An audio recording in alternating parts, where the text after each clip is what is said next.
Assalamu alaikum wa rahmatullahi wa barakatuh. I am beyond excited to bring you this series called The Couple's Compass. As you can see, my husband is here with me. And yes, this adds to my excitement. So before I begin, I would like to welcome Arafat. Assalamu alaikum, everyone. Thank you very much for having me here, Mariam. And I'm also excited to be on this journey with her for these episodes that she's planned to do. And obviously, I'll let her explain to you what we'd be looking at into this. The aim of this video series is called Couples Compass. Sorry, we don't have an editing software. So if you're going to make a mistake, please excuse, we will correct. Because we want, yes, this is what we want. We want these conversations to be raw and authentic. So if we make a mistake, we will just say, oops, and then we're going to correct it. Because we want to finish this video in one go. The aim of this series is to help couples learn together. Because when I get coaching clients, the women come to me, the one question that was coming up, how can I get my husband on board? Is there any way that my husband can learn from? And this got me thinking, and I discussed it with my husband, that what can we do to contribute? Because marriages are being targeted in these days and time. They are the institution of a home. That's where the parenting begins. That's where relationships begin. So if marriages are not strong, what will be strong? No relationship is going to be strong. So we came up with this, that okay, we come together where I am a certified life coach talking about marriage. That's my niche. I help women to become emotionally strong and confident so they can thrive in their marriages. And Arafat over here is with me to share his experience as of course, starting with a son, a husband, a father, and a brother, with our journey being husband and wife for the past 20 years, over 20 years, mashallah. So yeah, what we're going to do is obviously Mariam's put down some points where we'll just talk about them, and then obviously we would require your feedback, so then we can take that further in our next episodes. Yes, because we don't want the series to be just a lecture. So yes, we're going to make mistakes, we're going to laugh. I want you to laugh as well with us. Share your feedback, share your questions, what moments struck with you and what you learned, because it's a community. So we are trying to build empowered couples, inshallah. Today's topic is, we're going to start with the basic one, and that is healthy marriages. What does a healthy marriage look like? What are the pillars of it? So combining our experience together with my skills, with Arafat's experience, his knowledge, his wisdom, mashallah, we are going to go and talk about it. We'll be giving you some points, examples, and an actionable step in the end for you to implement, inshallah. So before we begin, like I said, we don't have a printer. The printer is not working. So our notes are on the desktop. We are looking at those notes to give you those specific important points. Raw conversations, right? Let's begin. Bismillah. And I think what we'll do is the points are there, and we will probably just give you one or two examples on each of the points. We don't want to make it boring, and we don't want you to feel that okay, we're just talking about ourselves.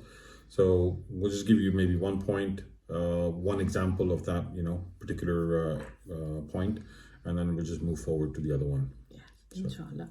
So healthy marriages. A healthy marriage isn't a destination.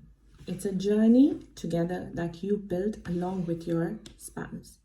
It's a continuous journey of growth and 100% commitment from both the sides. There are some key factors that are very important in building this. You have to get the foundation right. And the first step is your relationship with Allah subhanahu wa ta'ala, because that is the most important relationship. When your relationship with Allah subhanahu wa ta'ala is strong, that is, He comes first before any other relationship, then only all the relationships will thrive. The second point that we've got here is communication. So communication wise, what I think is creating that space between both husband and wife, and feeling heard. I mean, you just need to feel them, as in feel or listen to them, I would say, and having what they say being valued, spending 5-10 minutes quality time, just sitting down and hearing them out. So talk it out, and just find out if there's an issue or anything like that. That's where the communication bit comes in, and I think that is really important, to have that open communication with each other. I love that. The third one is trust.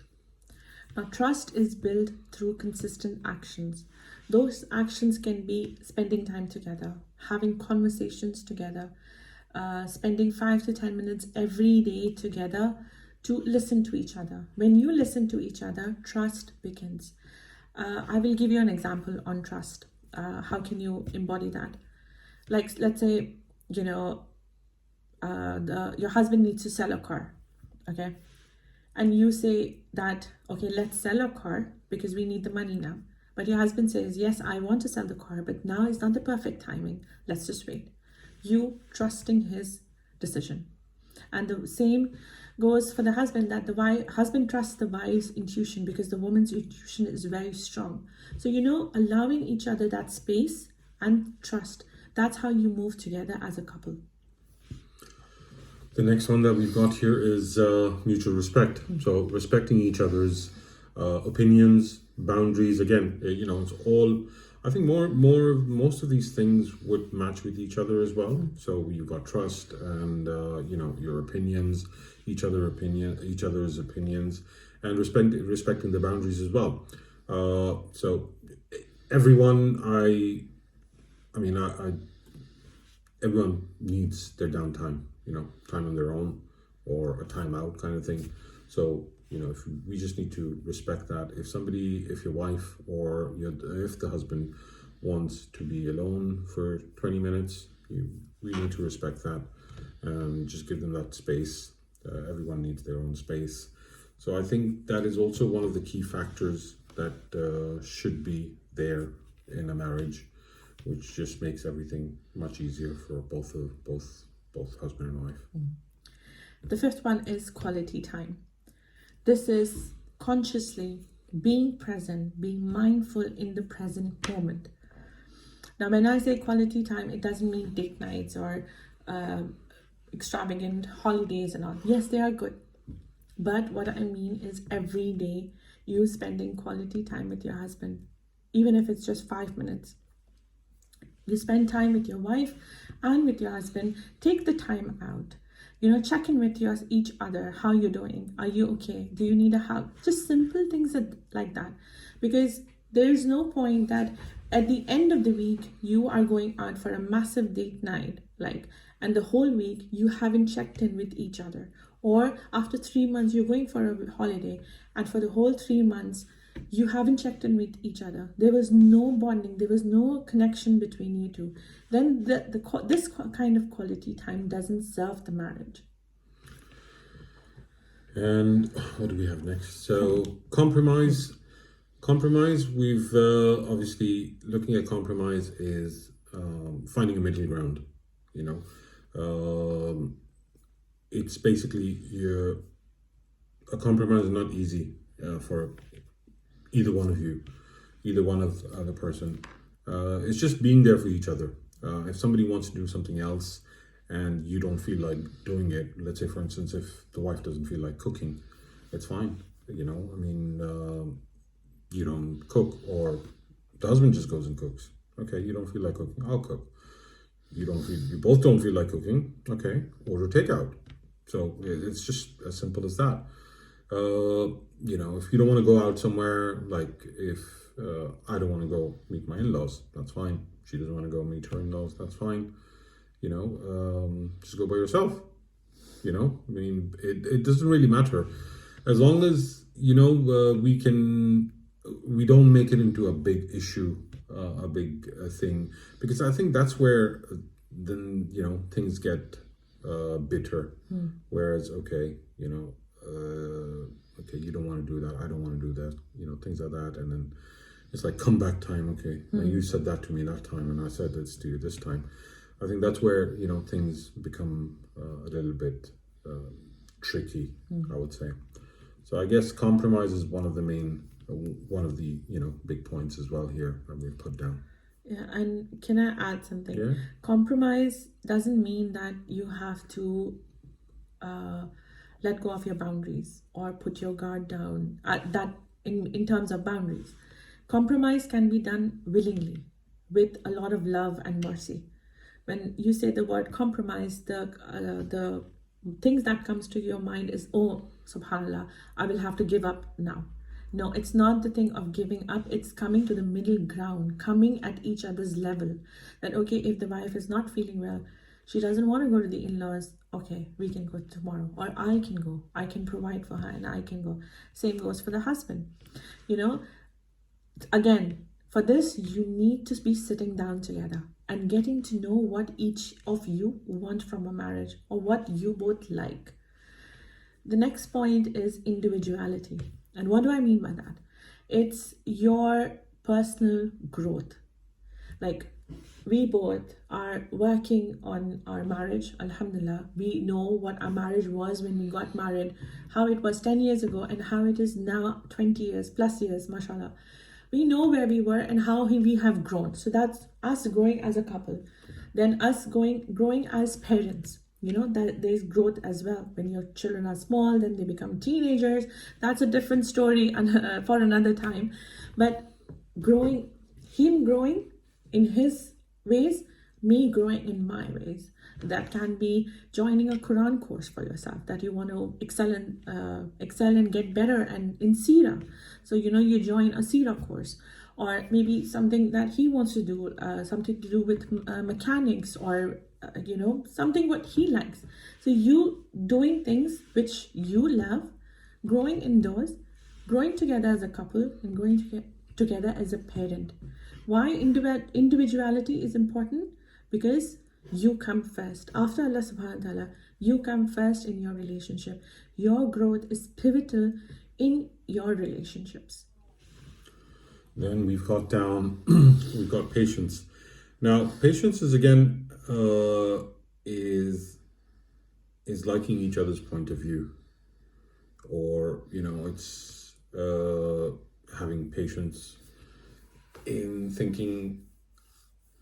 Again, I think it ties along with compromise. Yeah, more or less. Yeah, most of it. I guess most of the points that we've put down do they go around in circles, and it's all to do with how a good relationship should be, a healthy relationship should be. So yeah, I feel patience, like if the wife is very busy, she's had a very busy day with kids, she didn't have time to groom herself when the husband comes home. What the husband can do is take the kids and give the wife, okay, go have a shower or have a meal. That is patience. If the husband comes home late, and the wife has been waiting to have dinner together, but husband got stuck up in work, that is where patience come in, and you go with the flow. Life is not about perfectionism or everything being perfect. No, you go with the flow. If you are going to be like, no, this has to be this way, then that becomes a problem. And again, this is advice that we are giving is a generalized version. If something doesn't work with you, like some things will not work in an abusive marriage, some things will not work in a toxic marriage, then those marriages need to be looked at from a different angle. And for that, you can contact me on my Instagram. I can help you with that, inshallah. But remember that this is, from our experience, this is just a general outline to give you a push, give you a step up, that, okay, this is possible. And if you apply these skills, you will see the benefits, inshallah. I think we should just close it here. Whereas, obviously, you can, do the main close. But we'll just let you know that, again, we're amateurs at this. At least I am. I don't, I normally don't be in front of the camera, so I am an amateur. Mariam, of course, she does a lot of videos and everything, so she's quite good at this. But all I'd say is basically, we want it to be interactive. Just please comment and give us your feedback as to how we did, and tell us if we could do anything better. So we can change that. We wanna make this into a series where we can have this probably, inshallah, every week. We can sit down and do it, and come back to you with answers to your questions. And yeah, inshallah. I want to give, before we end, one actionable step, like I promised in the beginning of the video. That is to sit down, and this is a journaling question. You can journal it out or discuss it with your husband. Write down 5 things you are grateful for in your marriage and with your spouse. What are the 5 things that you're grateful for in your marriage and for your spouse, like for your wife and for your husband? Write them down. We have to bring in the element of gratitude as well, because gratitude helps you to focus on the now. Instead of focusing, oh, he doesn't do this, he doesn't do that, or she is not doing this, she's always like this. No, let's focus on what Allah has already blessed you with. So write them down, see what comes up for you. If you want to share, you can share it in the comments, inshallah. And till that time, we will see you next week, inshallah, and take care of yourself. Right, wait. Please go subscribe to her channel, like this video, and share it. Yes. With your friends, with your family. Yeah. So at least we can, we can just spread this word across. Yeah. So subscribe, like, and share. I know it's in every video. I just wanted to say that. Assalamu alaikum wa rahmatullahi wa barakatuh. Assalamu alaikum.